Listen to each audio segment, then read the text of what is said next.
শোনো মেয়ে, অভিমান করো না। জানি তোমার ধূসর লতার সুরমা চোখে আমার গল্প এখন আর টানে না।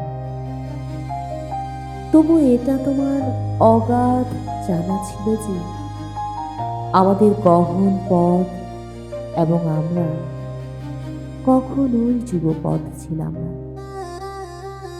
বড়জোর আমাদের পাশাপাশি দুটো জানালা ছিল, আর ছিল কয়েক মুঠো ঝিরঝিরে বাতাস, সুন্দর গন্ধ। এপাশ থেকে ওপাশে যাবার একটা গভীর ক্ষত, আর কিছু ওলট পালট স্মৃতির সুবাস। প্রসন্ন ডাকঘর কিংবা প্রিয় অসুখের বিলাস।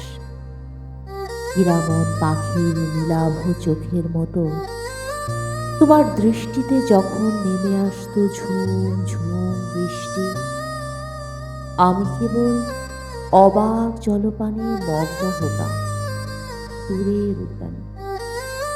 তোমার রস্য দীর্ঘশ্বাসে তখন উপচে পড়ত চঞ্চলা হাসি।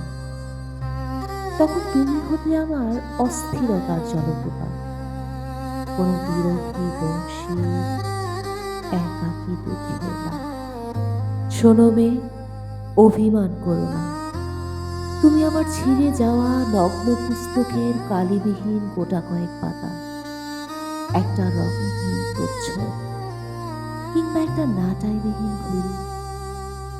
তাই এটা তোমার অনাদি জানা ছিল যে আমাদের পথ এবং আমরা কখনোই যুগপথ ছিলাম না।